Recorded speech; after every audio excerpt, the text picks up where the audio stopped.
We're going to move on now to the legendary Mel Brooks. He's going strong at 95. His new memoir, All About Me, My Remarkable Life in Show Business, tells all the stories behind classics like The Producers, Blazing Saddles, and Young Frankenstein. We spoke at his home in Santa Monica, and it was a delight. Parker? Ow!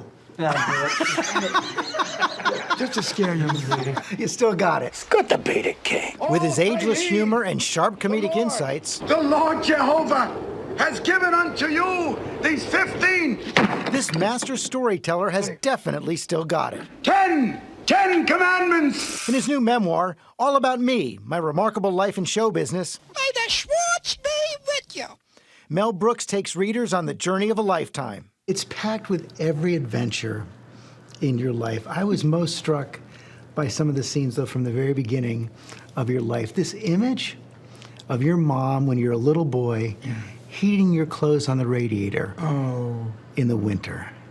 Yeah, I'm glad you caught that because that was so fabulous for me.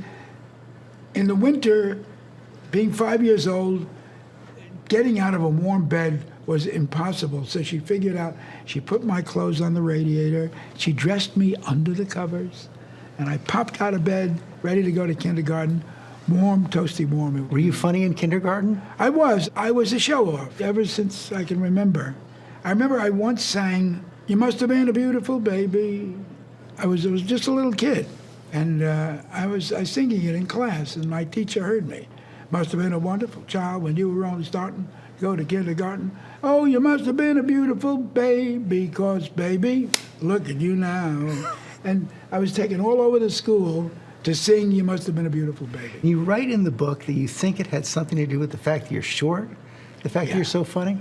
Being short meant that you could be picked on by other kids on the street. But if you had a couple of people who loved you because you made them laugh, and they were big and they were strong, you had your army, you know. You started out as a drummer. That's how I became Brooks. I started out as a drummer, and I decided to use my mother's maiden name. My mother's maiden name was Brookman. I said, that's a better name than Kaminsky, my father's name. Brookman. So I was going to put it on the bass drum, sorry. B-R-O-O-K. No more room. So I just threw an S in, and I was 14, and it was Mel Brooks, and I've been Mel Brooks ever since I painted that. Brooks began his career in television as a writer in 1950 on Sid Caesar's variety series, Your Show of Shows. Guess you can't even get a glass of water in a place like this. Water! Was he your big break?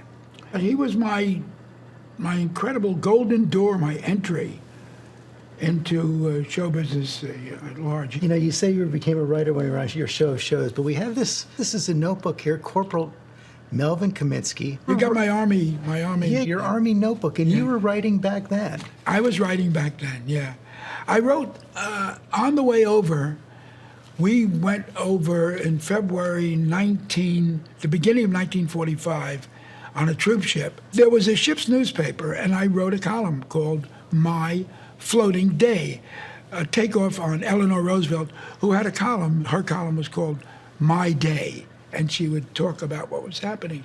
I wrote about crap games and smells. I wonder if your time in the service, is that the root of your fascination with Adolf Hitler? Maybe. I don't know. It was fearful. That's a good word.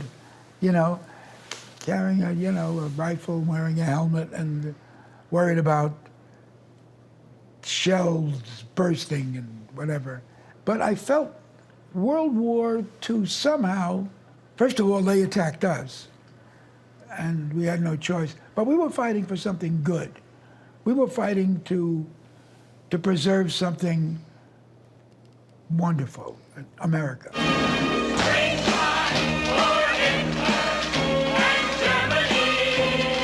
The original title of The Producers, Springtime for Hitler.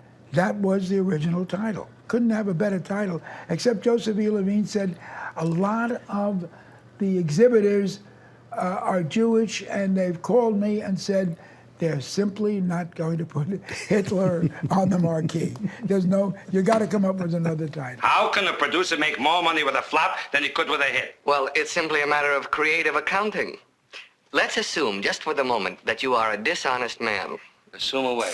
Where did that idea come from, a hit that's made out of a flop?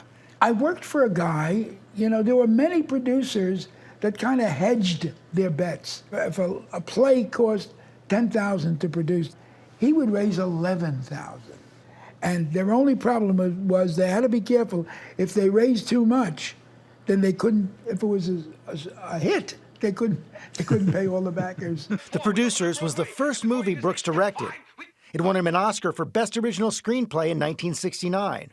Over 30 years later, he created The Producers Broadway musical, which won 12 Tony Awards, and still holds the record for most Tonys received by a single production. You have a great line in the book about failure. You say it's like corned beef hash. It takes a long time to eat, a long time to digest, but it sticks with you. Yeah. But what have you failed at? I've plenty.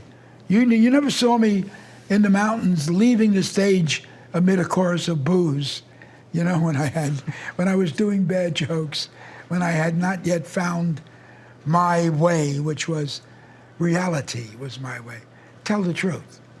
You can see how sharp he is. He's still working on History of the World Part 2 for Hulu. Oh, wow. And he's just a remarkable man. What an experience for you. Yeah, You came back, so you much were fun. smiling. It was really so much fun. We're going to see so much more of the hits tomorrow. Part 2 of the interview will be on GMA, and his book, All About Me, is also out tomorrow. Well, hey there, GMA fans. Robin Roberts here. Thanks for checking out our YouTube channel. Lots of great stuff here. So go on, click the subscribe button right over here to get more of awesome videos and content from GMA every day, anytime. We thank you for watching, and we'll see you in the morning on GMA.